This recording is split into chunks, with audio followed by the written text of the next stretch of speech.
The next topic is sigma notations.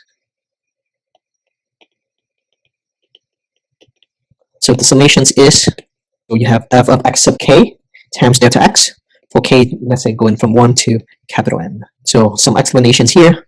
For k is the index, 1 is the lower sum, capital N here is the upper sum, f of x sub k is the k term of the sum. For delta x in this case is b minus a over capital N. Alright, so that's the sigma notations. The next thing is the linearity of summations.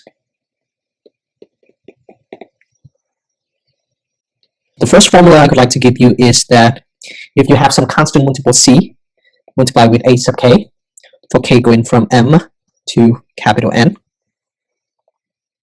this is equal to c times the summations. Okay, from going from m to capital N for some constant c. And m, n are non-negative integer.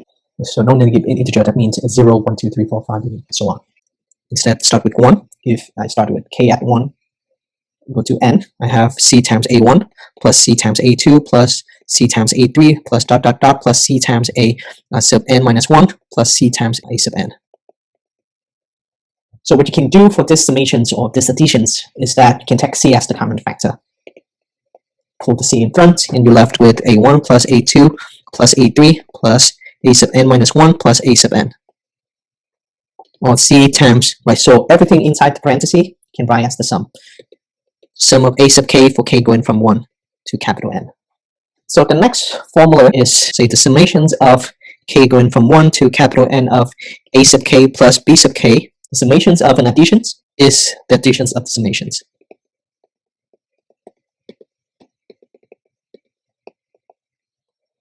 And summations of a difference is a difference of summations.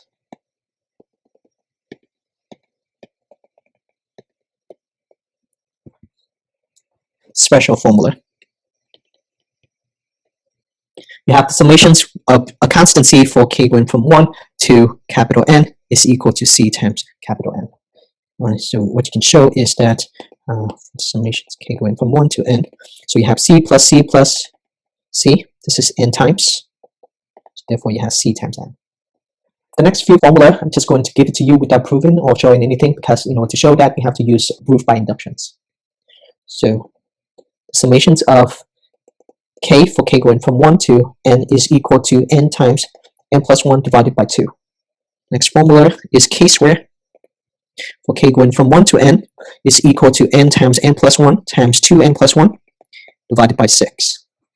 And the last formula here is k cubed for k going from 1 to n is equal to n squared times n plus 1 squared over 4. Right, for example, evaluate the following sum. So problem A, can you find the sum of k for k going from 1 to 6? There are two ways to do this, right? By list out on the term in the summations, or you can apply the formula we just have. By list out on the term in the summations, you have 1 plus 2 plus 3 plus 4 plus 5 up to plus 6. And altogether, you get 21 for the answer.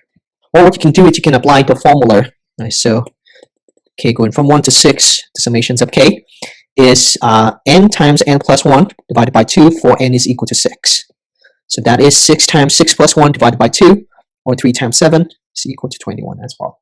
Second problem, you have the summations of I plus 2 for I going from 1 to 5. Right, so what you can do is you just list out the term in the summations. So that is when I equal to 1, you have 1 plus 2, that's the first term. This is where I equal to 1. Plus the second term is 2 plus 2. So this is I equal to 2. Plus 3 plus 2.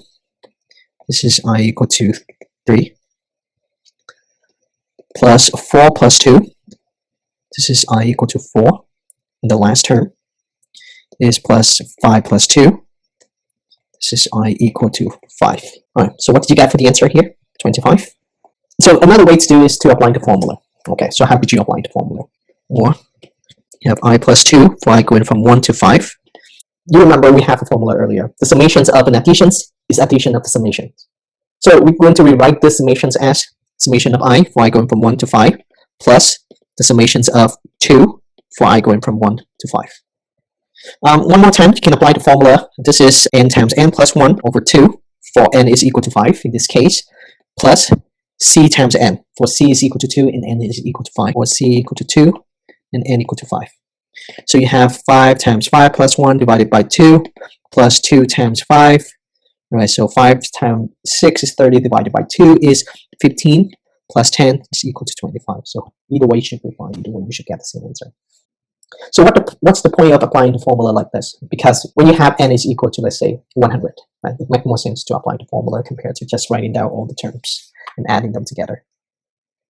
Can you find the summations of j squared for j is going from 1 to 6? Right, you can apply the formula that we have earlier for summations of j squared. This is going to give you n times n plus 1 plus times 2n plus 1 divided by 6. For capital N is equal to 6 in this case. What you got is 6 times 6 plus 1 times 2 times 6 plus 1 divided by 6. Now this 6 cancel out. You get 7 times 13, and this is equal to 91. So that's it for me. Please let me know if you have any questions. Thank you.